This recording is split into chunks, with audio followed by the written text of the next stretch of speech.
இப்ப கரூர்ல வந்து என் மேல பழி போட்டாங்கன்னு பேசுறாரு. எதுக்கு போய் கால்ல விழுந்து மன்னிப்பு கேட்டாரு? கால்ல விழுந்து மன்னிப்பு கேட்டாரு. கேதம் கேட்கிறவனுக்கு கால்ல விழுகணும்னு அவசியம் இல்ல. இப்ப எங்க வீட்ல ஒரு கேதம்னா நீங்க வருவீங்க. இந்திரா பார்த்து இருங்க இந்திரா, தைரியமா இருங்க இந்திரான்னு கை குடுத்துட்டு பேசிட்டு போவீங்க. இதுதானே கேதம் விசாரிக்கிறது. வீட்டுக்கு வந்து பேசுறது. இல்ல நான் உங்க வீட்டுக்கு வரேன்னா, இல்ல இந்திரா வர அவரே முடியல கால்ல அப்படின்னு. விழுந்துட்டாருங்க. கால்ல ஏன் விழுகணும்? தப்பு பண்ணாதவன் எதுக்குங்க கால்ல விழுகணும்? தப்பே பண்ணாதவன் எதுக்குங்க கால்ல விழுகணும்?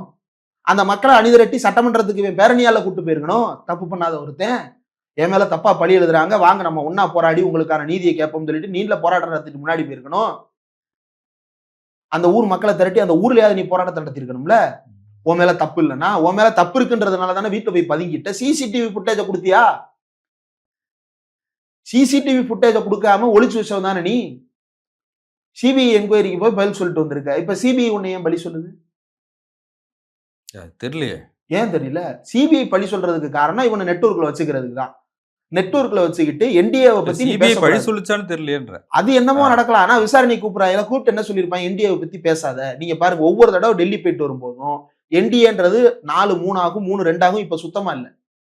ஏன்? டெல்லி இன்ஸ்ட்ரக்ஷன். என்டிஏவை பத்தி நீ பேசக்கூடாது. டிஎம்கே பத்தி மட்டும் தான் பேசணும். உனக்கு அதுதான் டாஸ்க்.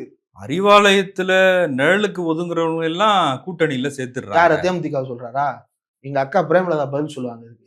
அறிவாலயத்துல நிழலுக்கு ஒதுங்குறவங்கள பூரா கூட்டில சேர்த்துக்கிறேன்னு. ரோட்ல நிழலுக்கு நின்னுகிட்டு இருந்த பூரா போய் உன் பேர் என்ன? டேவிட். இல்ல இன்னையில இருந்து நீ டிராவிட் அப்படின்னு சொல்லிட்டு கட்சியில போய் போஸ்டிங் போட்டு கொடுத்துக்கிட்டு இருக்க. காலாவதியான எம்எல்ஏக்கள், பதவி காலாவதியான எம்எல்ஏக்கள், கட்சியில வந்து வாய்ப்பில்லாத மறுக்கப்பட்ட எம்எல்ஏ. கல்லா பெட்டி கூட்டணி. இவர் என்ன பெட்டி கூட்டணி? மாவட்ட செயலாளர் போஸ்டிங்க்கு 5 கோடி வாங்கி இருக்கிறானுங்க. தேர்தலில் நிக்கணும்னா 10 கோடி கேட்டுட்டு இருக்கிறானுங்க. இவனுங்க என்ன பெட்டி கூட்டணி? அவ்வளவு நிர்வாகிகள் அவங்களே வந்து நிர்வாகிகள் வந்து புலம்புறாங்க. யாரும் இல்ல, நிர்வாகிகள் சொந்த கட்சிக்காரங்க வந்து புலம்புறாங்க. நேத்து கூட டீ கடையில பார்த்தேன். போஸ்டிங் போறேன்னு ஒரு லேடி ஏமாத்திட்டாங்க போல நின்று பஞ்சாயத்து. தெருவுக்கு பஞ்சாயத்து நடந்துகிட்டு இருக்குது. இவங்க காசை வாங்கி ஏமாத்தினதுல. அதுக்கெல்லாம் விஜயா காரணம்.